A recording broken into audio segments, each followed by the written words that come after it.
పోయిన వారం నేను లోయల గురించి చెప్పాను కదా. మళ్ళీ ఒకసారి ఆ భాగం చదువుదామా? గుర్తుందా మీకు ఎన్ని లోయలు చెప్పాను? ద్వితీయోపదేశకాండము 11వ అధ్యాయము 11వ వచనం, మీరు నది దాటి స్వాధీనపరుచుకొనుటకు వెళ్ళుచున్న దేశము కొండలు లోయలు గల దేశము, నీ దేవుడైన యెహోవా లక్ష్యపెట్టు దేశము, సంవత్సరము మొదలుకొని సంవత్సరాంతం వరకు దేవుని యొక్క కనుదృష్టి అనేది ఆ ప్రాంతం మీద ఉంటుంది అనేది మనం చూసాం. ఎన్ని లోయలు చెప్పాను? మళ్ళొకసారి గుర్చేయండి. మీకు ఎన్ని లోయలు చెప్పాను? 5 లోయలు చెప్పాను. 1 ఆకోరు లోయ, 2 యెజ్రెయేలు లోయ, 3 ఎముకల లోయ, 4 బెరాకా లోయ, 5 ఏలా లోయ. ఆకోరు లోయ దేనికి సాదృశ్యంగా ఉందని చెప్పాను? మన పాప శిక్షను అనుభవిస్తున్న లోయకు సాదృశ్యంగా ఉంది. కానీ ఆ ఆకోరు లోయను ఆయన ఏం చేశాడు? నిరీక్షణ ద్వారంగా చేశాడు అని మనం చూసుకున్నాము. అలాగే పశువులు పరుండు స్థలంగా చేశాడు అన్నమాట మనం చూసాం. రెండవది యెజ్రెయేలు లోయ అనంటే విరోబడిన స్థితి దగ్గర దేవుడు ఏం చేశాడు అనంటే మన మీద జాలి అనేది ఉండదు. మనము ఆయనకి సంబంధించిన వ్యక్తులం కానప్పటికీ కూడా దేవుడు ఏం చేశాడు అనంటే మనలను ప్రదానము చేసుకున్నాడు అన్న మాటను బట్టి యెజ్రెయేలు లోయల నుంచి కొన్ని పాఠాలు మనం నేర్చుకున్నాం. మూడోది ఎముకల లోయ దగ్గర ఎండిపోయిన ఆత్మీయ స్థితికి సాదృశ్యంగా ఉంది అని మనం చూసి ఈ దేవుడు ఏం చేస్తాడు అనంటే మనలో జీవాన్ని ప్రవహింపజేయగలిగిన దేవుడు అని మన దేవుని బట్టి మనం ఆరాధన చేస్తాం. 4 బెరాకా లోయ అన్న దగ్గర మనం ఏం చూసాము? భయానికి సాదృశ్యంగా ఉంటుంది. 3 దేశాలు యుద్ధం చేయడానికి వచ్చినప్పుడు అక్కడ యెహోషాపాతు అక్కడ ఉన్న ప్రజలందరూ కుటుంబంతో సహా దేవుని సన్నిధిలో నించున్నారు. యుద్ధ పంక్తిలో నించున్నప్పుడు దేవుడు ఏం చేశాడు అనంటే వాళ్ళకు గొప్ప విజయాన్ని అనుగ్రహించాడు అన్నమాట మనం చూసాం. భయాల మధ్యలో దేవుడు ఎలాగున్నాడు అనంటే విజయాన్ని అనుగ్రహించాడు అంట మాత్రమే కాదు, బెరాకా అను మాటకు అర్థం ఏంటి? స్తుతి, ఆశీర్వాదము అని చూసాం. వాళ్ళ కొల్ల సొమ్ము అంతా కూడగట్టుకోవడానికి 3 రోజులు పట్టింది అనేది మనం చూసాం. చివరిది ఏలా లోయ. ఏలా లోయ దగ్గర ఒక నింద అనేది ఉంది, ఒక అవమానము అనేది ఉంది. కానీ దావీదు ఎప్పుడైతే వచ్చాడో, దావీదు తండ్రి పంపిన కుమారుడైన యేసుక్రీస్తుకు సాదృశ్యంగా ఉన్నాడని, గొలియాతు అపవాదికి సాదృశ్యంగా ఉన్నాడు అని చూసి అక్కడ విజయానికి సాదృశ్యంగా ఉంది అన్న కొన్ని ఆత్మీయమైన పాఠాలు మనం చూసుకున్నాం. అయితే ఇవాళ అక్కడ ఆపేద్దాం అనుకున్నాను, కానీ సరే లోయలు చెప్పాను కదా, కొండ గురించి కూడా ఏమైనా ఉంటాయని నేను మామూలుగా చూశాను. మనకు తెలిసిన కొండలు చాలా ఉన్నాయి. ఎన్ని కొండలు ఉన్నాయి? 7 కొండలు ఉంటాయి. చాలా కొండలు ఉన్నాయి. దరిదాపు 10-11 కనిపిస్తూనే ఉంటాయి. చాలా కొండలు కనిపిస్తూ ఉంటాయి. కానీ మనకు తెలిసినవి మాత్రం ప్రామినెంట్గా నోటెడ్ అయినవి మాత్రం 7 మౌంటైన్స్ అనేవి మనకు బైబిల్ గ్రంథంలో కనిపిస్తూ ఉంటాయి. వాటిని కూడా నేను క్లుప్తంగా చెప్పడానికి ప్రయత్నం చేస్తాను. అందులో ఉన్న కొన్ని ఆత్మీయమైన పాఠాలే మనం చూసుకుందాం. మరొకసారి చదువుతున్నాను. మీరు నది దాటి స్వాధీనపరుచుకొనుటకు వెళ్ళుచున్న దేశము కొండలు లోయలు గల దేశము అన్నమాట మనం చూస్తాం. కొండ అనగానే మనకు గుర్తొచ్చేది ఏంటంటే ఒక అండ అంటారు కదా, మాకు కొండంత అండగా ఉన్నాడండి అని అంటారు. కొండ అనగానే ఒక భరోసాకు గుర్తు అన్నమాట, ఒక అడ్డుకు గుర్తు. అది కొండ ఏం చేస్తుంది అంటే ఒక నీడను ఇస్తున్నట్టుగా మనం బాగా గమనిస్తూ ఉంటాం. కనుక ఈ కొండ గురించి మనం ఆలోచన చేసేటప్పుడు లేఖనాలు చాలా ఉన్నాయి. ఆవగింజంత విశ్వాసం ఉంటే చాలు ఏం జరుగుతుంది? ఆవగింజంత విశ్వాసం ఉంటే చాలు కొండ కూడా కదులుతుంది అన్నమాట మనం చూస్తూ ఉంటాం కదా. అలానే కొన్ని వచనాలు మనం చూద్దాం. ఈ కొండల గురించి రాయబడిన మాట ఏమిటి అనంటే కీర్తనలు 98వ కీర్తన 98వ కీర్తన 8వ చరణంలో ఏముంది అంటే చదవండి దయచేసి. 98వ కీర్తన. సన్నిధిని నదులు చప్పట్లు కొట్టునుగాక, కొండలు కూడి ఉత్సాహధ్వని చేయునుగాక. చాలండి. ఆయన సన్నిధినే నదులు చప్పట్లు కొట్టునుగాక, కొండలు కూడి ఉత్సాహధ్వని చేయునుగాక. చూడండి, ఇక్కడ మనం నేర్చుకోవాల్సిన పాఠం ఏమిటి అని అంటే, లేఖనాల్లో ఉంటుంది కదా, మనము స్తుతించకపోతే, మనము ఆరాధించకపోతే ప్రభువు చెప్పిన మాట ఏమిటి అంటే, ఈ రాళ్ళు నన్ను స్తుతిస్తాయి, ఈ రాళ్ళు నన్ను ఆరాధన చేస్తా అంటూ ఉన్నాయి. కనుక ఇక్కడ మనం నేర్చుకున్న పాఠం ఏంటంటే, మనం మూగబోయినప్పుడు ఇక్కడున్న నదులు, ఇక్కడున్న కొండలు ఏం చేస్తూ ఉన్నాయంటే మనకు బుద్ధి చెబుతూ ఉన్నాయి. ఏమిటి అని అంటే, నదులు చప్పట్లు కొడుతూ ఉన్నాయి, కొండలు ఏం చేస్తూ ఉన్నాయంట, ఉత్సాహధ్వని చేస్తూ ఉన్నాయి అన్న పాఠం మనం నేర్చుకోవాలి. అవి దేవుడి సృష్టి, అవి దేవుని బట్టి చాలా సంతోషిస్తూ ఉత్సాహగానాలు చేస్తూ ఉన్నాయి. మరి మనం చేస్తూ ఉన్నామా? మనం గమనించాలి. ఓకేనా? రెండవది 72వ కీర్తన. 72వ కీర్తన 3వ చరణం చూద్దాం. 72వ కీర్తన 3వ చరణంలో ఏముందంటే, చిన్న కొండలు ప్రజలకు నెమ్మది పుట్టించును అన్న మాట ఉంటుంది. ఏముందంటే అక్కడ, నీతిని బట్టి పర్వతములను ప్రజలకు నెమ్మది పుట్టించును. ఇక్కడ కొండలు ఎలా ఉన్నాయి అంటే నెమ్మది పుట్టించడానికి సాదృశ్యంగా ఉన్నాయి అనేది మనం గమనిస్తూ ఉన్నాం. అలానే 65వ కీర్తన 12వ చరణం చూడండి. 65వ కీర్తన 12వ చరణంలో ఏముంది,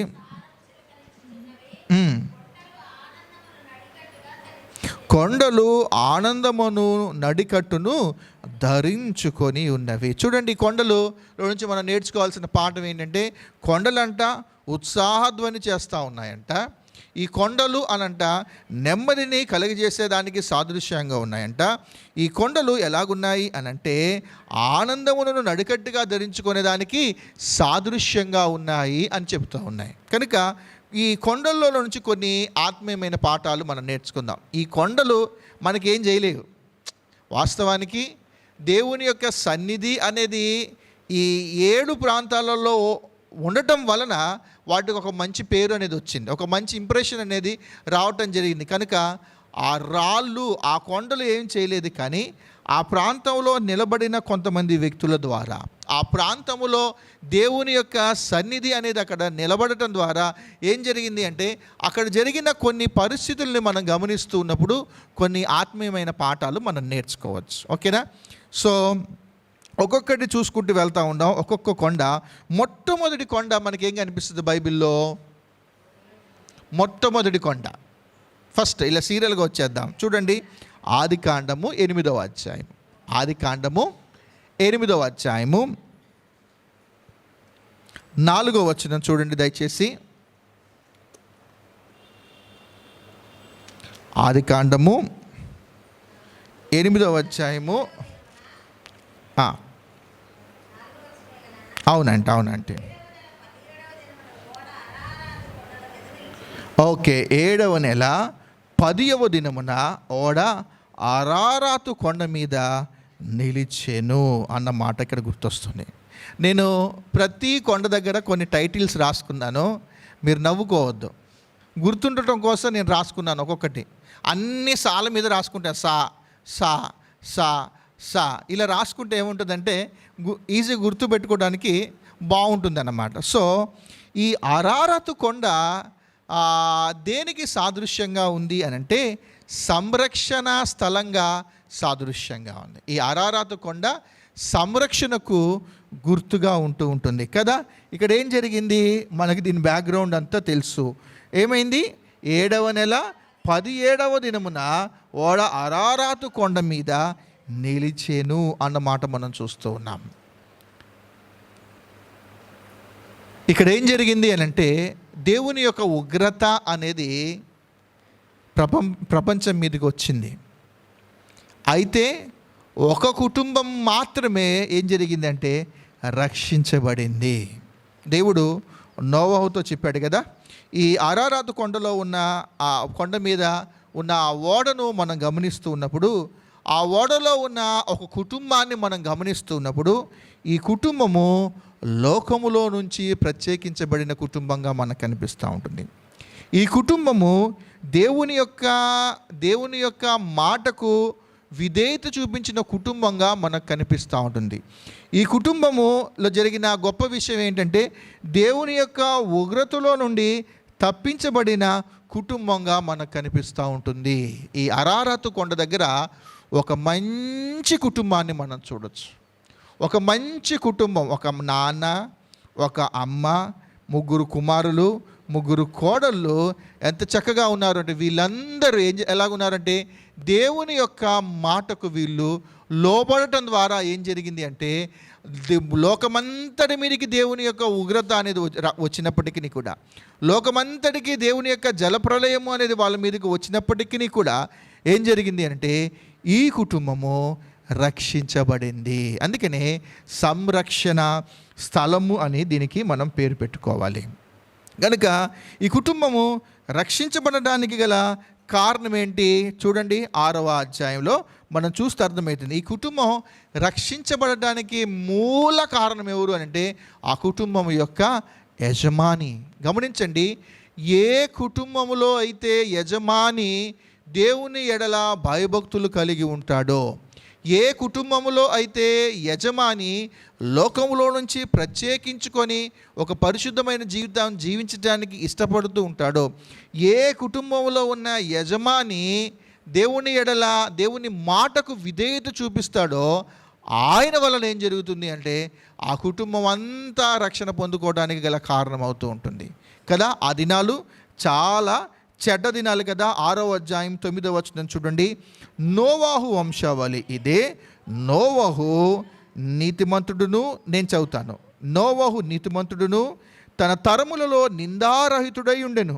నోవాహు దేవునితో కూడా నడిచినవాడు. చూడండి, ఈ అరారతు కొండ మీద ఒక కుటుంబం అంతా రక్షించబడటానికి గల మూల కారకుడు ఎవరు అంటే నోవాహు.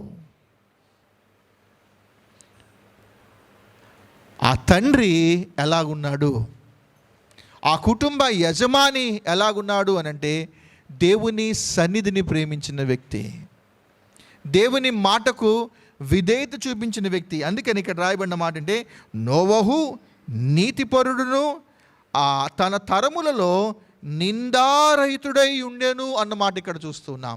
ఈయన మీద ఒక నింద వేయటానికి కూడా ఆస్కారం అనేది లేదు, అంత మంచిగా ఉన్నాడు నోవహు. కనుక ఈ కుటుంబం అంతా రక్షించబడడానికి గల కారణం ఏంటంటే తండ్రి. ఈ కుటుంబము రక్షించబడడానికి గల కారణం ఒక ఫాదర్. కనుక పురుషులందరూ గుర్తుపెట్టుకోండి, నామకార్థమైన భక్తి అనేది మంచిది కాదు.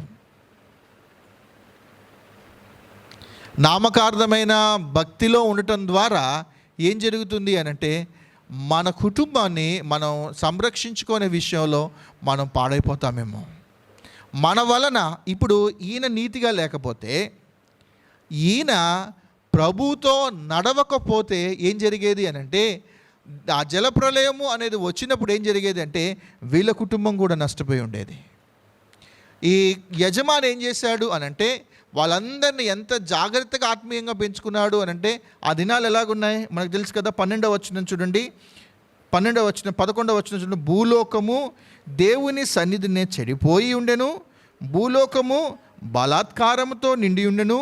దేవుడు భూలోకమును చూచినప్పుడు అది చెడిపోయి ఉండెను. భూమి మీద సమస్త శరీరులు తమ మార్గమును చెరిపివేసుకొని ఉండిరి. దేవుడు నోవహుతో సమస్త శరీరుల మూలముగా భూమి బలాత్కారంతో నిండి ఉన్నది గనుక నా సన్నిధిని వారిని అంతము వచ్చుచున్నది. ఇదిగో వారిని భూమితో కూడా నాశనము చేయుదును అనుకుంటూ కొన్ని పనులు చెప్పాడు. కింద చూస్తే దేవుడు చెప్పిన ప్రతి పని ఆయన చేసెను అన్నమాట ఉంటుంది. లోకము బాగలేని పరిస్థితులలో ఒక మంచి తండ్రి ఉండటం అవసరం. ఒక మంచి తండ్రి తన కుటుంబాన్ని ఆత్మీయంగా నడిపించబడటము అనేది చాలా మంచిది.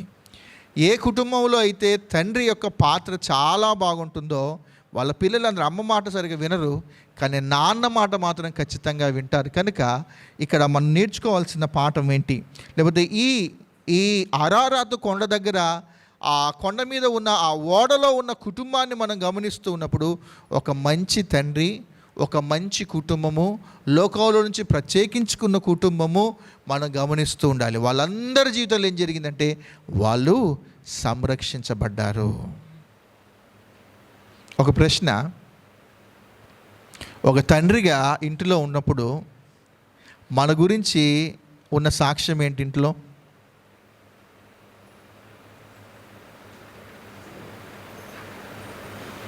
బయటికి చెప్పకపోయినా, ఇందాక మనం చూసాంగా, మనకంటూ ఒక మనస్సాక్షి అనేది ఉంది కదా. ఆలోచన చేద్దాం, మనల్ని బట్టి పురుషులకి మామూలుగా ఆలోచన చేద్దాం, పోనీ ఇంట్లో ఉన్న పేరెంట్స్గా ఆలోచన చేద్దాం. తల్లి తండ్రి మనల్ని బట్టి మన పిల్లలు రక్షించబడుతూ ఉన్నారా? మనము నోవహు దేవునితో నడిచెను అన్న మాట దగ్గర తండ్రి తల్లి దేవునితో నడిచిన అనుభవాలు అనేవి ఉంటున్నాయా? తండ్రి అలాగే తల్లి దేవునితో నడిచిన అనుభవము అనేది సరిగా లేకపోతే వాళ్ళ వెనక ఉన్న తరం ఏదైతే ఉంటుందో వాళ్ళు కూడా దేవునితో నడవరు. మనము ఆరాధన చేస్తే వాళ్ళు ఆరాధన చేస్తారు, మనం పరిచర్య చేస్తే వాళ్ళు పరిచర్య చేస్తారు, మనము దేవునితో నడిస్తే వాళ్ళు కూడా ఖచ్చితంగా దేవునితో నడుస్తూ ఉంటారు. కనుక ఈ సంరక్షణ అనేది దేని మీద ఆధారపడి ఉంది అంటే ఒక దైవికమైన తల్లిదండ్రుల ద్వారా ఆ కుటుంబం యొక్క రక్షణ అనేది ఆధారపడి ఉంది. కనుక ఈ అరారాతు కొండ దగ్గర మనం నేర్చుకోవాల్సిన పాఠం ఏమిటి అంటే సంరక్షణ స్థలము. ఇది మొదటిది. రెండవ కొండ దగ్గరికి మనం వెళ్ళిపోదాం. చూడండి, ఆదికాండము 22వ అధ్యాయము. ఆదికాండము 22వ అధ్యాయము. ఇది కూడా మనకు తెలుసు. 2వ వచనం చదవండి దయచేసి.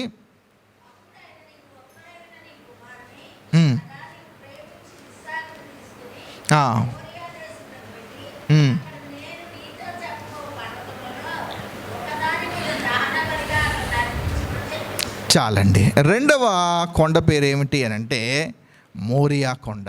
మొదటిది ఏం చూసాం? అరారాతు కొండ అనేది మనం చూసాము. రెండవ కొండ ఏమిటి అని అంటే మోరియా కొండ అనేది మనం చూస్తూ ఉన్నాం.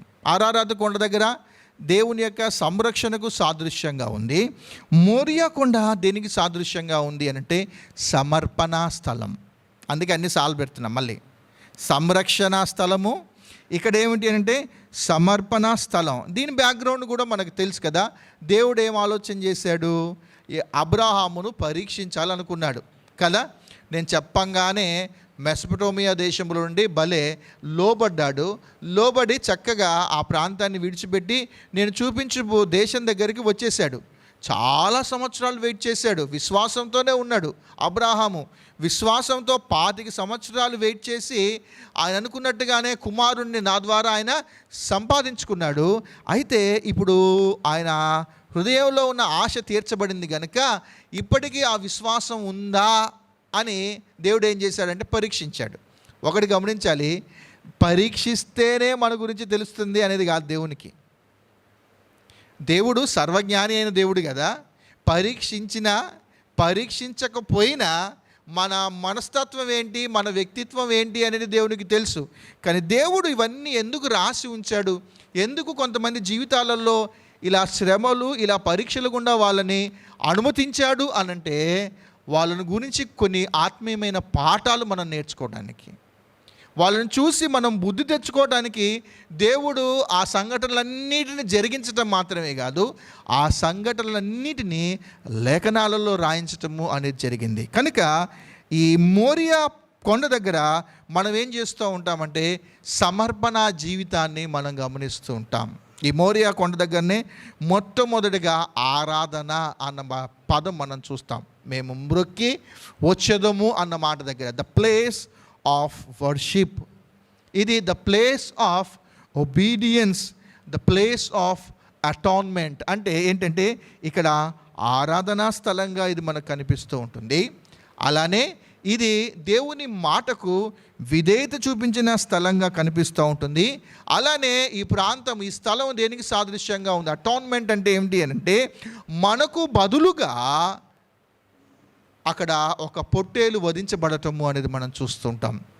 ఆ పొట్టేలు యేసుక్రీస్తు ప్రభువారికి సాదృశ్యంగా ఉండటము అనేది చూస్తూ ఉంటాం. కనుక భవిష్యత్తులో యేసుక్రీస్తు ప్రభువారు భూమి మీదకి వస్తాడు. మనకు బదులుగా శిక్ష అనేది మన మీదకి రావాలి, కానీ మనకు బదులుగా ఆయన శిలువలో మన కొరకు బలియాగం అవుతాడు అన్న ఆ కార్యము అనేది ఎక్కడ చూస్తాము అనంటే ఈ మోరియా కొండ దగ్గర మనం చూస్తూ ఉంటాం. కనుక సమర్పణ స్థలము అని మనం దీనికి పేరు పెట్టుకోవాలి. కనుక ఇదే స్థలం గురించి మనం కొంచెం ఆలోచన చేస్తే, ఈ స్థలాన్ని దావీదు ఆర్నాను కొల్లం దగ్గర ఎక్కడ 2వ సమూయేలు గ్రంథం ఒకసారి చూడండి. 2వ సమూయేలు గ్రంథం 24వ అధ్యాయము 21వ వచనం చూడండి. ఈ స్థలాన్ని దావీదు గారు కొనుక్కున్నాడు. తర్వాత ఇదే స్థలంలో అబ్రాహాము ఇస్సాకును బలి అర్పించడానికి వెళ్ళాడు. ఇదే స్థలంలో దేవుణ్ణి తాను ఆరాధన చేశాడు. 24-21 చదవండి. 2వ సమూయేలు 24-21 చివరి అధ్యాయం నాకు తెలిసి.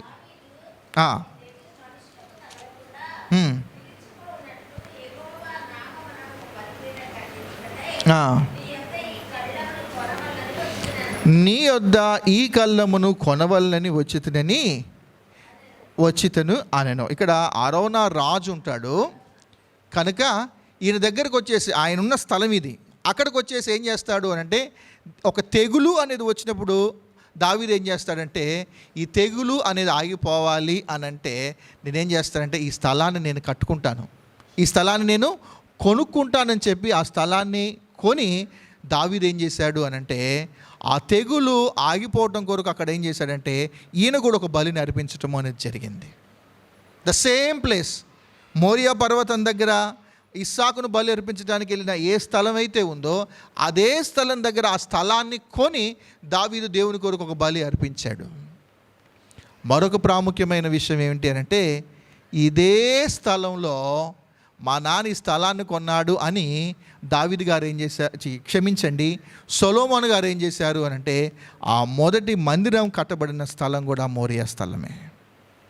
అందుకని వీళ్ళు ఏం చేశారు అని అంటే, వాళ్ళు అబ్రాహాము తన కుమారుని సమర్పించుకున్నాడు, దావీదు కొంత వెల చెల్లించాడు, ఆయన కూడా సమర్పించి ఆ ప్రదేశాన్ని తాను కొన్నాడు.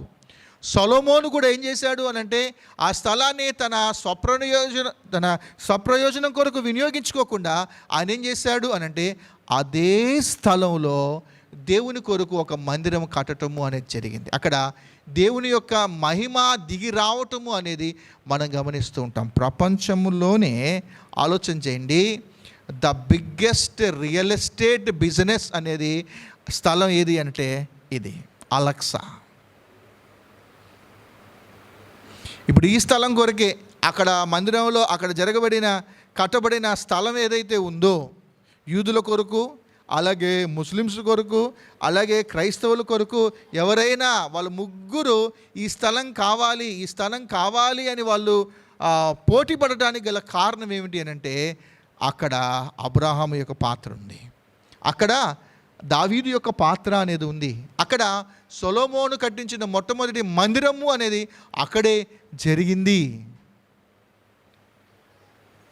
ప్రభు యొక్క రాకడ వచ్చినా కూడా అక్కడి నుండే వస్తాడు అన్న ఆలోచనలో వాళ్ళు ఉంటూ ఉన్నారు. కనుక ఇక్కడ మనం నేర్చుకోవాల్సిన ఒక ఆత్మీయమైన పాఠం ఏమిటి అని అంటే, ఇక్కడ ఏంటి అని అంటే సమర్పణ స్థలం. వీళ్ళు దేవునికి తమ జీవితాలను సమర్పించుకోవడానికి ఇష్టపడ్డారు. మొదటిది ఏంటి అరారత్ కొండ దగ్గర మనం నేర్చుకోవాల్సిన పాఠం ఏంటి? సంరక్షణ స్థలం. ఆ స్థలం దగ్గర కుటుంబం రక్షించబడింది. రెండవది మోరియా కొండ దగ్గర ఇది సమర్పణ స్థలం.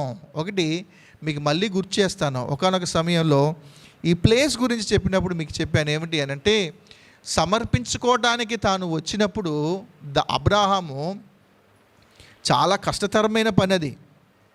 తన భార్యకు కూడా తాను చెప్పలేదు, ఎవ్వరికీ చెప్పకుండా తాను ఒకటి అనుకున్నాడు. ఏమిటంటే, నోవహు ఎలాగైతే దేవుని మాటకు విధేయత చూపించాడో, అవమానాల గుండా ఎన్నో వందల సంవత్సరాలు ఓడ కడుతూ ఉంటున్నప్పుడు హేళన చేసినా పట్టించుకోకుండా ఎలాగైతే విధేయత చూపించాడో, దానికంటే రెట్టింపు ఏమిటి అని అంటే, నువ్వు ప్రేమించుచున్న నీ కుమారుని నాకు బలిగా అర్పించాలి అని అన్నప్పుడు భార్యకి చెప్పలేదు, ఎవ్వరికీ చెప్పకుండా ఈ ప్రాంతం దగ్గరికి తాను వచ్చినప్పుడు అక్కడ మనం నేర్చుకోవాల్సిన ఒక పాఠం ఏమిటి అని అంటే, సమర్పణ జీవితము అనేది ఉన్నప్పుడు, అంటే ప్రభు కొరకు మనం సమర్పించుకుంటూ ఉన్నప్పుడు ఎలా ఉండాలంటే, లోకానికి మనం దూరంగా ఉండాలి.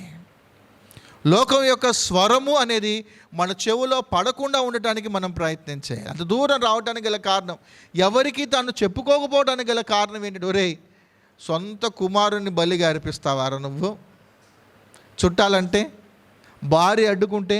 కనుక అపవాది ఏం చేస్తూ ఉంటాడు అంటే, మనము దేవుని కొరకు మన జీవితాలను సమర్పించుకోవటానికి వస్తూ ఉంటున్నప్పుడు, దేవుని కొరకు ఒక కార్యము అనేది చేయటానికి మనం వస్తూ ఉంటున్నప్పుడు, లోకం మన చెవులలో ఏం చేస్తుంది అంటే గుసగుసలాడుతూ ఉంటుంది, ఆ పని చేయకుండా అడ్డుకుంటూ ఉంటుంది. కనుక సమర్పించగలిగిన వ్యక్తులు ఏం చేయాలి అని అంటే, ప్రజలకు లేకపోతే లోకానికి దూరంగా వెళ్ళటానికి మనం ప్రయత్నం చేయాలి.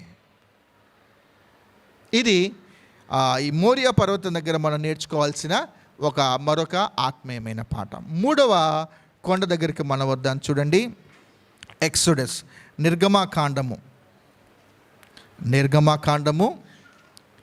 31వ అధ్యాయము. నిర్గమాకాండం 31వ అధ్యాయము. మనకు తెలిసి కూడా ఇక్కడ ఏం జరిగిందో 18వ వచనం చూడండి.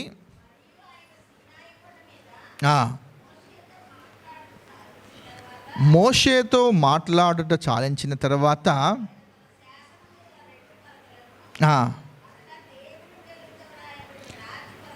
అనగా దేవుని వ్రేలితో రాయబడిన రాతి పలకలను అతనికి ఇచ్చెను. చాలండి. ఇక్కడ మోషే దేవునితో ముఖాముఖిగా మాట్లాడాను అన్న దగ్గర ఆలోచన చేస్తే, ఈ సీనాయి పర్వతము, ఈ సీనాయి కొండ దేనికి సాదృశ్యంగా ఉంది అని అంటే, సహవాసానికి సాదృశ్యంగా ఉంది. సహవాస స్థలము, సహవాస స్థలం. ఇక్కడ దేవుడు మోషేతో మాట్లాడటము అనేది జరిగింది. మాట్లాడటం మాత్రమే కాదు, మాటలు చాలించిన తర్వాత తన శాసనము గల 2 పలకలను, అనగా దేవుని వ్రేలితో వ్రాయబడిన రాతి పలకలను అతనికి ఇచ్చెను. ఆ 10 కమాండ్మెంట్స్ అనేది, ఆ 10 ఆజ్ఞలు స్వయాన దేవునితో వేలుతో రాసిన ఆ పలకలను మోషేకి ఇవ్వటము అనేది జరిగింది. రాయటము అన్న పదాల దగ్గర మనం 3 లేఖనాలు చూడొచ్చు. ఒకటి, ఈ సీనాయి పర్వతం దగ్గర దేవుడు తన వ్రేలితో ఆ పలకలను రాయటము అనేది గమనిస్తూ ఉంటాం. అలానే దానియేలు గ్రంథంలో మేనే టెకేల్ ఫాసీన్ అన్న మాట మనం అక్కడ చేతి వ్రేలితో రాయటం అనేది చూస్తాం. చూడంగానే గడగడా వణికిపోయాడంట. 3వది మనం ఎక్కడ చూస్తామంటే, నూతన నిబంధనలో పాపం చేత పట్టబడిన స్త్రీ వచ్చినప్పుడు ఆయన ఏదో రాయిచూ ఉండెను అన్న మాట మనం చూస్తూ ఉంటాం. దేవుని యొక్క చేరాతలు ఈ 3 భాగాలలో మనం చూస్తూ ఉంటాం. సరే, ఇక్కడ టాక్ అండ్ రోట్ అన్న మాట ఇక్కడ కనిపిస్తూ ఉంటుంది. సో ఇక్కడ దేవుడితో సహవాసము అనేది ఇక్కడ మోషే గారు అనుభవిస్తూ ఉన్నారు. సహవాస స్థలం, దేవునితో మన సహవాసం ఎలాగుంది? దేవుని ఆజ్ఞలు మనకు అందించబడుతూ ఉంటున్నప్పుడు ఆ ఆజ్ఞలను మనం స్వీకరిస్తూ ఉన్నామా? ఇంకా ఇందాక చూసాం కదా, అబ్రహాం గురించి చెప్పాను కదా, తన కుమారుణ్ణి సమర్పించుకోవడానికి తాను వస్తూ ఉన్నప్పుడు లోకం స్వరం యొక్క వినబడనంత దూరంలోకి తాను వచ్చాడు అని మనం చూసాం కదా. ఇక్కడ కూడా 40 రోజులు మోషే ఏం చేశాడు? ప్రజలకు దూరంగా ఉండి దేవుని సన్నిధిని అనుభవించిన కొండ ఇది. మోషే ఎలాగున్నాడు అనంటే, ప్రజలకు వేరుగా ఉండటానికి తాను ప్రయత్నం చేశాడు. అంటే తనను తాను ప్రత్యేకించుకున్న స్థలం. అక్కడ ఆహారం లేదు, అక్కడ తాగటానికి నీళ్ళు కూడా లేదు. ఆ మాటను మనం జ్ఞాపకం చేసుకుందాం. మనుష్యుడు రొట్టె వలన మాత్రమే కాదు, దేవుని నోట నుండి వచ్చు మాట వలన కూడా బ్రతుకును అంటానికి ఇది మంచి అక్యురేట్గా సరిపోయే ఒక స్థలం ఇది. 40 రోజులు దేవునితో సహవాసం తాను చేస్తూ ఆకలిని మర్చిపోయాడు, దాహాన్ని మర్చిపోయాడు, ఆయన ఇస్తున్న ఆజ్ఞలను తాను స్వీకరిస్తూ ఉన్నాడు. అక్కడ జరిగిన అద్భుతమైన పని ఏంటి అని అంటే దేవుడితో తాను సహవాసం చేశాడు. అంత మాత్రమే కాదు, ఈ ప్రాంతం దగ్గర మనం నేర్చుకోవాల్సిన పాఠం ఏమిటి అంటే, ఇక మోషే ఏమాయనో అనుకొని వాళ్ళు ఏం చేశారు అని అంటే ఒక పోత విగ్రహాన్ని చేసుకొని వాళ్ళు విగ్రహారాధన అనేది చేస్తూ ఉంటున్నప్పుడు దేవుడు వాళ్ళతో అన్నాడు, మోషేతో అన్నాడు, ఇక నేను వీళ్ళని టాలరేట్ చేయనయ్యా, వీళ్ళందరినీ నోవో కాలంలో ఒక తరాన్ని ఎలాగైతే క్లీన్ స్వీప్ చేసేసానో ఇప్పుడున్న ఈ ప్రజలను కూడా నేను తుడిచివేసేస్తాను, భూమి మీద మళ్ళీ నీతోనే ఒక స్టార్టప్ చేసుకుంటాను అని చెప్తే ఆయన ఏం చేశాడు అంటే ఈ ప్రాంతము దగ్గరే చూడండి 32వ అధ్యాయము 11-12 వచనాలు చూడండి. మోషే తన దేవుడైన యెహోవాను బ్రతిమాలుకొని, యెహోవా నీవు మహాశక్తి వలన బాహుబలం వలన ఐగుప్తు దేశంలో నుండి రప్పించిన నీ ప్రజల మీద నీ కోపము మండనేలా ఆయన కొండలలో వారిని చంపునట్లు భూమి మీద నుండి వారిని నశింపజేయనట్లు కీడు కొరకే వారిని తీసుకొని పోయినని ఐగుప్తీయులు ఎలా చెప్పకొలవలను? నీ కోపాగ్ని నుండి మల్లుకొని నీవు నీ ప్రజలకు ఈ కీడు చేయక దాన్ని గూర్చి సంతాపపడుము. మోషే ఏం చేశాడు? విజ్ఞాపన చేశాడు. అబ్రాహాము ఎలాగైతే సొదొమ గొమొర్రా ప్రాంతంలో ఉన్న లోతు కుటుంబం గురించి వాళ్ళు నశించిపోకుండా ఉండటం కొరకు ఎలాగైతే విజ్ఞాపన చేశాడో, ఆ సీనాయి కొండ దగ్గర కూడా మనం నేర్చుకోవాల్సిన పాఠం ఏమిటంటే దేవునితో సహవాసం చేస్తున్న వ్యక్తులు, దేవుని యొక్క శాసనాలను అనుసరిస్తున్న వ్యక్తుల యొక్క లైఫ్, వాళ్ళ యొక్క వ్యక్తిత్వము అనేది ఎలాగుంటుంది అని అంటే నశించిపోతున్న ఆత్మల పట్ల భారం కలిగి ఉంటారు. వాళ్ళు ఖచ్చితంగా విజ్ఞాపన అనేది చేస్తారు. ఆ రోజున మోషే గనుక విజ్ఞాపన చేయకపోతే వాళ్ళ పరిస్థితి అనేది ఎలాగుండేదో. కనుక ఈ సీనాయి పర్వతం దగ్గర మనం నేర్చుకోవాల్సిన పాఠం ఏమిటి అంటే దేవునితో సహవాసం. మళ్ళీ చెప్తున్నాను, అరారతు కొండ సంరక్షణ స్థలం, మోరియా కొండ సమర్పణ స్థలం, సీనాయి కొండ సహవాస స్థలం. నాలుగోది చూడండి, నాలుగోది మొదటి రాజుల గ్రంథం 18వ అధ్యాయము. మొదటి రాజుల గ్రంథం 18వ అధ్యాయము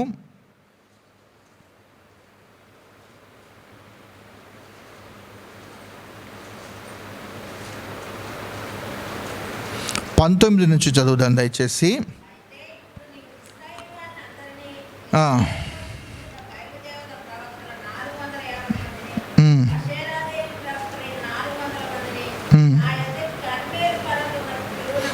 ఎంతమంది వచ్చారు చూడండి ఇక్కడికి. బయలుదేవత ప్రవక్తలు 450 మందిని, అషేరాదేవి ప్రవక్తలైన 400 మందిని, అంటే 450 ప్లస్ మళ్ళీ 400 మందిని నా యొద్దకు కర్మేలు పర్వతమునకు పిలువనంపమని చెప్పాను. అహాబు ఇశ్రాయేలులందరి యొద్దకు దూతలను పంపి ప్రవక్తలను కర్మేలు పర్వతమునకు సమకూర్చెను. ఏలియా జనులందరి దగ్గరికి వచ్చి, ఎన్నాళ్ళ మట్టుకు మీరు 2 తలంపుల మధ్య తడబడుతురు? యెహోవా దేవుడైతే ఆయనను అనుసరించుడి, బయలు దేవుడైతే వానిని అనుసరించుడని ప్రకటన చేయగా జనులు అతనికి ప్రత్యుత్తరముగా ఒక్క మాట అయినను పలకక పోయేరి. చూడండి, జనులు అతనికి ప్రత్యుత్తరముగా ఒక్క మాట అయినను పలకకపోయిరి అనటానికి రీజన్ ఏమిటి అని అంటే వాళ్ళందరూ 2 తలంపుల మధ్య ఉన్నారు. వాళ్ళు ఎలా ఉన్నారు? 2 తలంపుల మధ్య ఉన్నారు. ఈ కర్మేలు కొండ దేనికి, ఇక్కడ ఈ స్థలంలో మనం నేర్చుకోవాల్సిన పాఠం ఏమిటి అంటే సవాలుతో కూడిన స్థలం. ఏంటిది? సవాలుతో కూడిన స్థలం. దీని బ్యాక్గ్రౌండ్ కూడా మనకు తెలుసు. అహాబు రాజు ఉన్నాడు, అతని భార్య అయిన యజబేలు చాలా క్రూరురాలు. ఈవిడేం చేసింది అని అంటే షోమ్రోనుని ఒక అపవాదిగా ఉన్న సామ్రాజ్యంగా వాళ్ళు మార్చేశారు. దేవుని యొక్క ప్రవక్తలు ఎవరైతే ఉన్నారో వాళ్ళందరినీ చంపేయటం అనేది స్టార్ట్ చేశారు వాళ్ళు. అక్కడున్న యెహోవా పేరిట ఉన్న ప్రవక్తలందరూ ప్రాణభయంతో వాళ్ళు పారిపోవటము అనేది జరిగింది. అక్కడ ఈ బయలుదేవతలను ఆరాధన చేసే ఆ ప్రవక్తలు రావటం అనేది జరిగింది. అషారాదేవి యొక్క ప్రవక్తలు రావటం అనేది జరిగింది. అక్కడ ఏం జరిగింది అని అంటే, అసలు ఒక దేవునికి సంబంధించిన రాజుగా ఉండాల్సిన ఆయన ఇప్పుడు ఈమెను వివాహం చేసుకోవడం ద్వారా ఏం జరిగింది అని అంటే, దేవుడు ఉన్న స్థలంలోకి ఏమొచ్చిందంటే విగ్రహారాధన అనేది వచ్చేసింది. దేవుని యొక్క ప్రవక్తలందరూ క్రమేపీ కనుమరుగైపోతూ ఉన్నారు. వాళ్ళందరూ చంపబడుతూ ఉన్నారు. వాళ్ళందరూ ప్రాణభయంతో వాళ్ళు పారిపోతూ ఉన్నారు. అలాంటి సమయంలో దేవుడు ఏలియా ఏం చేశాడు అని అంటే, మనకు తెలిసిన భాగమే. అక్కడ ఎవరితో మాట్లాడుతున్నాడండి? గుర్చేయండి, ఎవరితో మాట్లాడుతున్నాడు? పైనే ఉంటుంది, ఓబద్యా కదా. ఓబద్యాతోని మాట్లాడుతూ ఉంటాడు. ఓబద్యా ఏం చేశాడు? స్వాతి, ఇంకో స్వాతి, ఓబద్యా ఏం చేశాడు? బైబిల్ చూడకుండా చెప్పేశాను నాకు.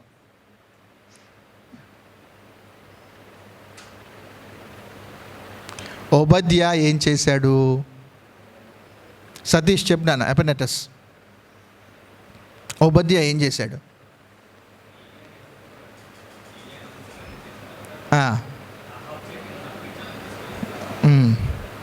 ఓకే, భయపడతాడు. కానీ ఓబద్యా చేసిన మెయిన్ వర్క్, ఆయన చేసిన వర్క్ ఏంటి? మెయిన్ వర్క్ గుర్తొచ్చింది ఎవరికైనా? గుడ్, మళ్ళీ గుర్తు చేసుకుందాం. ఓబద్యా ఏం చేస్తాడంటే, దేవుని ప్రవక్తలు ఎవరైతే ఉన్నారో వాళ్ళందరూ ప్రాణభయంతో పారిపోతూ ఉన్నప్పుడు ఓబద్యా మాత్రమే ఈ ఆహబు దగ్గర ఉన్నట్టు ఉంటాడు. కానీ ఆ దేవుని ప్రవక్తలందరినీ తాను ఏం చేస్తాడంటే ఒక గుహలో తాను దాచిపెడతాడు. ప్రతిదినము ఆయన ఏం చేస్తూ ఉంటాడు అంటే వాళ్ళకు భోజనం సమకూర్చి వాళ్ళని జాగ్రత్తగా పోషిస్తూ ఉంటాడు ఓబద్యా. ఏమాత్రం లీక్ అయినా కూడా ఓబద్యా యొక్క ప్రాణము అనేది పోతుంది. ఓబద్యా యొక్క మంచి క్యారెక్టర్ అనేది ఇక్కడ మనకు కనిపిస్తూ ఉంటుంది. ఆ టైంలో ఆ ప్రాంతం గుండా ఏలియా నడుచుకుంటూ వెళ్తూ ఉంటుంటే, వామ్మో మిమ్మల్ని వెతుక్కుంటూ చాలామంది సైనికులు తిరుగుతూ ఉన్నాడండి, వెతకని స్థలం అంటూ ఏది లేదు, మీరు నాకు కనపడ్డారు అని ఓబద్యా మాట్లాడినప్పుడు, సరే కనపడ్డానులే కానీ వెళ్ళి మీరు రాజుతో చెప్పు. ఏమంటాడు? కర్మేలు పర్వతానికి దగ్గర రమ్మను, ఆ ప్రవక్తల్ని ఈ ప్రవక్తల్ని తీసుకొని అక్కడికి రమ్మను, మనం ఏం చేద్దామంటే ఒక సవాల్ చేసుకుందాం. ఎవరు? నిజమైన దేవుడు.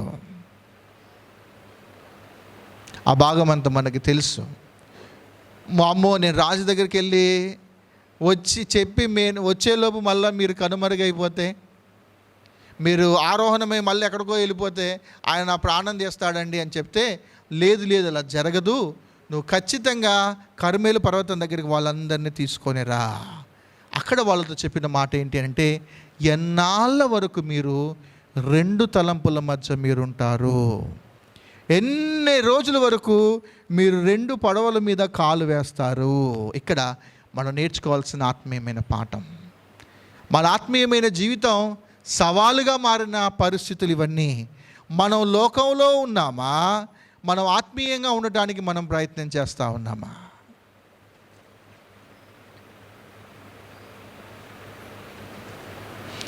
రెండు తలంపుల మధ్య ఉన్న వ్యక్తులు దేవుని సన్నిధిని అనుభవించలేరు. రెండు తలంపులు కలిగిన వ్యక్తులు సహవాసాన్ని ఇష్టపడరు. రెండు తలంపులు కలిగిన వ్యక్తులు ఎలాగుంటారంటే లోకాన్నే ఎక్కువగా ఇష్టపడతారు. వాళ్ళకి శ్రమ అనేది వచ్చినప్పుడే మళ్ళీ దేవుని దగ్గరికి వాళ్ళు వస్తూ ఉంటారు. శ్రమ అనేది వాళ్ళ జీవితంలో లేకపోతే లోకంలోనే ఎంజాయ్ చేసుకుంటూ వెళ్ళిపోతారు, కానీ దేవుని సన్నిధిని ఏమాత్రం వాళ్ళు ఆశ్రయించరు. లోక పద్ధతులు ఇంట్లో ఉంటాయి, లోక ఆచారాలు ఉంటాయి, లోక సాంప్రదాయాలు మన ఇళ్ళల్లో ఉంటాయి. వాళ్ళెవరు అంటే డ్యూయల్ మైండెడ్ బిలీవర్స్. రెండు తలంపులు కలిగిన వ్యక్తులు వాళ్ళ వలన దేవుని నామానికి ఎప్పుడూ మహిమ అనేది రాదు. కానీ ఏలియా ఎలాగున్నాడు అని అంటే, అలాంటి పరిస్థితులలో దేవుని కొరకు నిలబడిన ఒక మంచి వ్యక్తిగా తాను ఉంటూ ఉన్నాడు. సవాలుగా మారిన పరిస్థితులలో ఎలాగున్నాడు అని అంటే విజయాన్ని పొందుకున్న వ్యక్తి. మనకు తెలుసు కదా, అందరు అక్కడికి రండి, ఒరే మీరు ప్రేయర్ చేయండి రా, మీరు అరవండి రా, మీ ఇష్టం, మీరు ఇష్టం వచ్చింది చేయండి. ఒక పశువుని తెచ్చుకుందాం, దానిని వధిద్దాము, బలిపీఠం మీద పెడదాము, మీరు ప్రార్థన చేయండి, మీ దేవుడు ఆలకిస్తే గినక ఈ అగ్ని చేత కాల్చబడుతుంది అని చెప్తే వాళ్ళు ఉదయం మొదలుకొని సాయంత్రం వరకు గోలలు చేస్తారు. కానీ ఏం కాదు. కానీ ఆ సాయంత్రం పూట ఏం జరిగింది అని అంటే, ఎప్పుడైతే ఏలియా ప్రార్థన చేశాడు, ఆ 38వ అధ్యాయం 38, 39 వచనాలు చదువుదామా. 38, 39 వచ్చి, అతడు ఈలాగున ప్రార్థన చేయిచు ఉండగా యెహోవా అగ్ని దిగి దహన బలి పశువులను, కట్టెలను, రాళ్ళను, బుగ్గిని దహించి కందకమందున్న నీళ్లను ఆరిపోచేస్తును. అంతటా జనులందరూ దానిని చూచి సాగిలపడి యెహోవాయే దేవుడు, యెహోవాయే దేవుడు అని కేకలు వేసిరి. సవాలుగా మారిన పరిస్థితులలో గొప్ప విజయాన్ని అనుగ్రహించిన దేవుడు ఇక్కడ మనకు కనిపిస్తూ ఉంటాడు. తీర్పుల నుండి ఆశీర్వాదంలోకి తీసుకెళ్ళిన పరిస్థితులు మనకు కనిపిస్తూ ఉంటాయి. వీళ్ళందరూ దైవ విరోధమైన కార్యాలు చేస్తూ ఉంటున్నప్పుడు దేవుడు ఆకాశాన్ని వర్షింపజేయకుండా చేసిన ఆ 3.5 సంవత్సరాలు ఏం జరిగిందంటే, దేవుని తీర్పులో నుండి తిరిగి వాళ్ళు ఆశీర్వాదంలోకి వచ్చారు. సవాలుగా మారిన స్థలం ఇది. ఇప్పుడు మనకు ఒక సవాల్ ఏమిటి అని అంటే, మనము కూడా 2 తలంపుల మధ్య ఉన్నామా?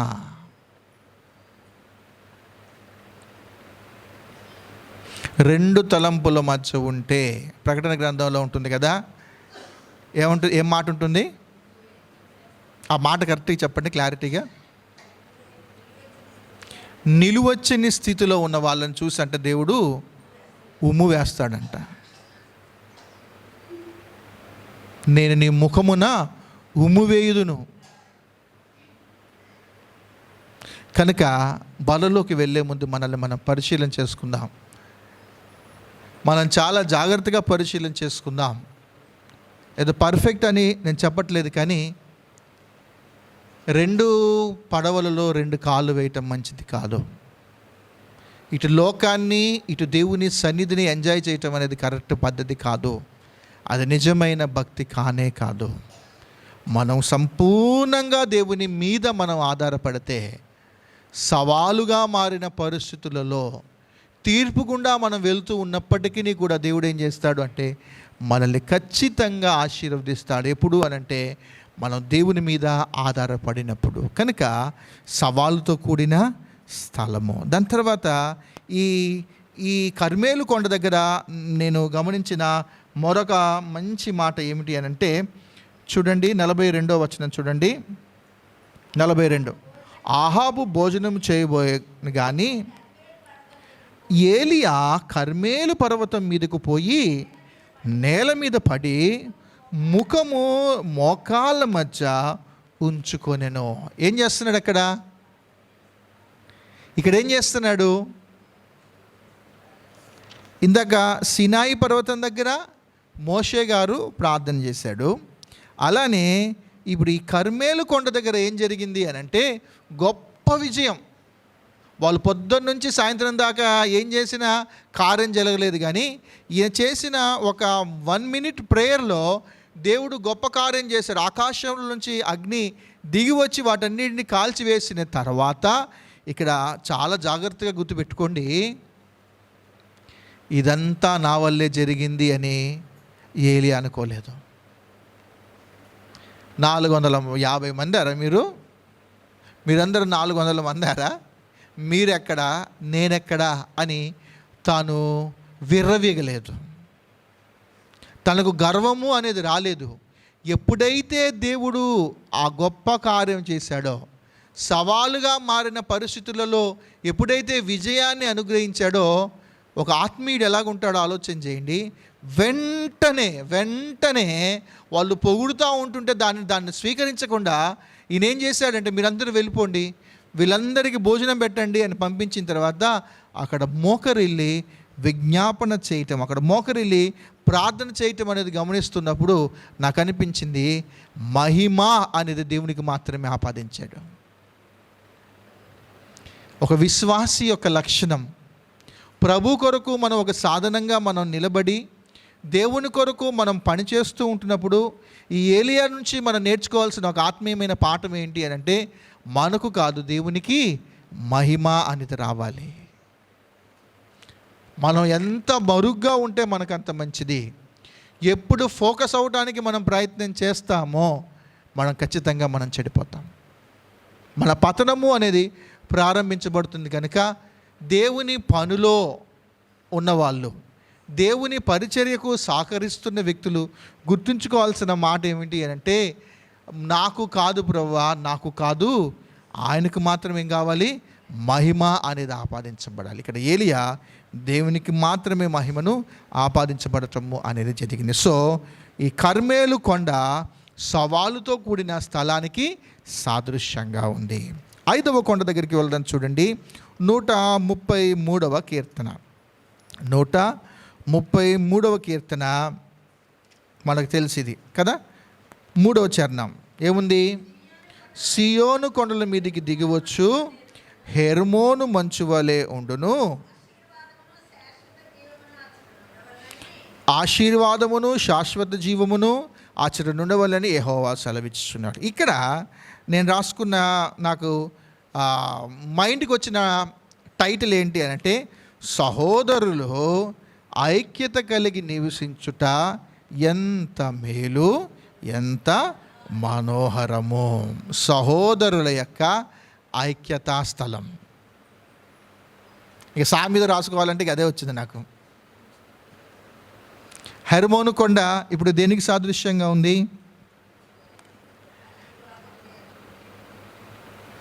సహోదరులు ఏక మనసు కలిగి ఉండాలి, సహోదరులు ఐక్యత కలిగి ఉండాలి అనటానికి ఈ కొండ సాదృశ్యంగా ఉంటుంది. అయితే చాలామంది బైబిల్ స్కాలర్స్ ఏం చెప్తారు అనంటే, ఈ హెర్మోను కొండే ఏం కొండ అనంటే యేసుక్రీస్తు ప్రభువారి యొక్క రూపాంతరపు కొండ అని చెప్తారు. దీన్ని మాత్రం క్లారిటీగా నేను చెప్పలేను. వాళ్ళు డౌట్గానే రాశారు, నేను కూడా డౌట్గానే చెప్తాను. పెద్దవాళ్ళు బైబిల్ స్కాలర్స్ అందరూ చెప్పే మాట ఏమిటంటే, ఈ హెర్మోను కొండనే యేసు ప్రభు వారి యొక్క రూపాంతరపు కొండ అని వాళ్ళు చెబుతూ ఉంటారు. ఇది మనం నేర్చుకోవాల్సిన మరొక పాఠం. 6వ కొండ దగ్గరికి వెళ్దాం. మార్కు సువార్త 16వ అధ్యాయం, మార్కు సువార్త 14వ అధ్యాయము, మార్కు సువార్త 14వ అధ్యాయము 26వ వచనం చూడండి.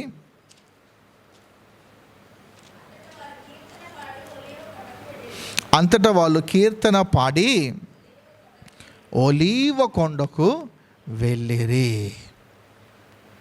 కీర్తన పాడి అన్న దగ్గర మళ్ళీ గుర్తు కోసం నేనేం రాసుకున్నాను చెప్పండి. ఇప్పుడు సాతని చెప్పరా, మాదిరి ఏదో చెప్పబోతుంది. సామిది ఏం పేరు పెట్టాలి ఇప్పుడు దీనికి? సంకీర్తన కొండ అని పెట్టుకున్నా. మీకు నచ్చకపోతే రాసుకోకండి, ఏదో గుర్తు కోసం రాసుకున్నాను. నువ్వు నీ టైటిల్ అనుకోవద్దు, ఓకేనా?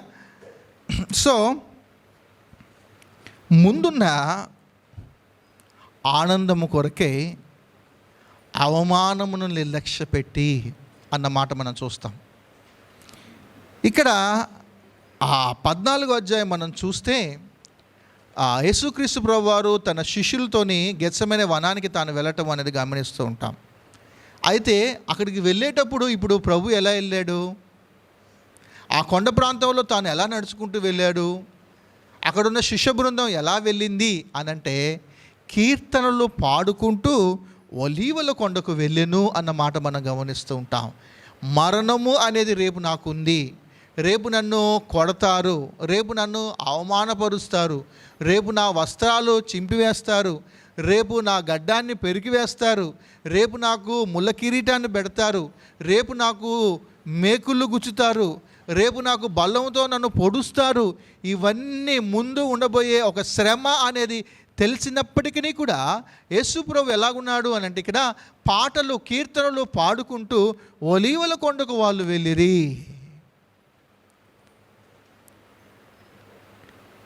ప్రభువుని విషయంలో ప్రభువుని బట్టి ఆనందించే వ్యక్తులు ఎవరైనా వాళ్ళున్న శ్రమ కాలంలో, వాళ్ళున్న ఇబ్బందికరమైన పరిస్థితులలో వీళ్ళు ఏం చేస్తారంటే ప్రభువుని బట్టి వాళ్ళు ఎప్పుడూ సంతోషిస్తూనే ఉంటారు. ప్రభువుని బట్టి వాళ్ళు ఎప్పుడు కీర్తనలు పాడుకుంటూనే ఉంటారు. సో ఈ హెర్మోను కొండ దగ్గర, క్షమించండి, ఈ ఒలీవల కొండ దగ్గర మనం నేర్చుకోవాల్సిన పాఠం ఏంటంటే జాయ్ ఇన్ జీసస్. దేవుని బట్టి మనం ఖచ్చితంగా మనం సంతోషిస్తూ ఉండాలి. ఆనందించుడి, మరలా చెప్పుదును ఆనందించుడి అన్న మాట మనం జ్ఞాపకం చేసుకోవాలి. చివరిది మనందరికీ తెలుసు, కల్వరి కొండ. మత్తయి సువార్త 27వ అధ్యాయము 33వ వచనం. మత్తయి సువార్త 27వ అధ్యాయము కపాల స్థలమును అర్థమిచ్చు గొల్గొతా స్థలానికి వీళ్ళు వచ్చారు. కల్వరి కొండ. చివరిది ఏమిటి? కల్వరి కొండ. కపాలము అనంటే తెలుసు కదా, పుర్రె, స్కల్ ఎలా ఉంటుంది, అక్కడ సాఫ్ట్గా ఉంటుంది. ఆ ప్రాంతం కూడా ఎలా ఉంటుందంటే ఒక చెట్టు ఉండదు, ఏమీ ఉండదు, సాఫ్ట్గా ఉంటుందన్నమాట. కపాలము అను స్థలం అది. సో దీనికి ఉన్న పేరు ఏమిటి అని అంటే కల్వరి కొండ. ఇప్పుడు దీనికి ఒక పేరు పెట్టండి, సా అంటే సమస్తాన్ని అప్పగించుకున్న స్థలం, సమస్త పాపాన్ని తుడిచివేయబడిన స్థలం, సర్వశక్తిమంతుడైన దేవుడు మన కొరకు ప్రాణం పెట్టిన స్థలం.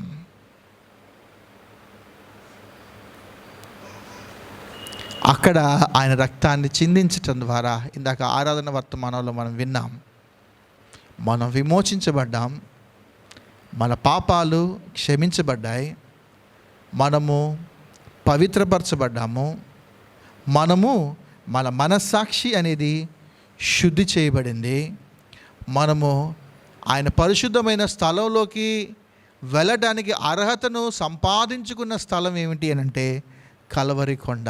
దీన్నే మనం ఏమనుకోవాలంటే సమస్త పాపములను క్షమించబడిన స్థలం. కనుక ఈ 7 కొండలలో మనం నేర్చుకోవాల్సిన కొన్ని ఆత్మీయమైన పాఠాలు, ఇవన్నీ మనకు తెలుసు.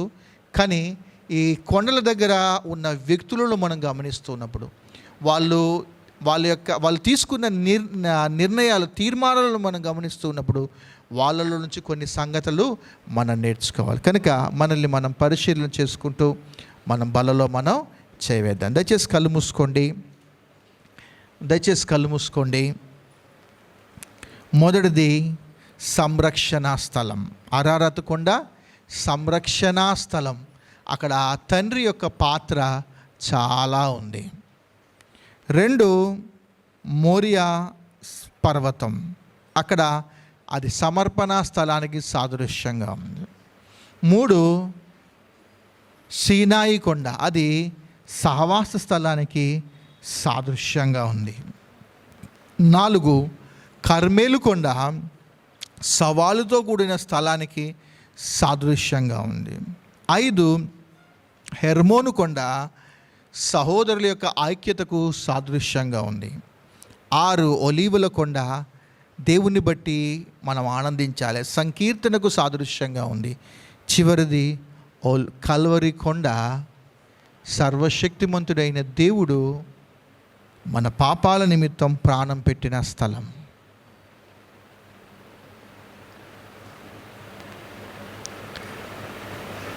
ప్రతి స్థలంలో కొన్ని పాఠాలు మనం నేర్చుకున్నాం.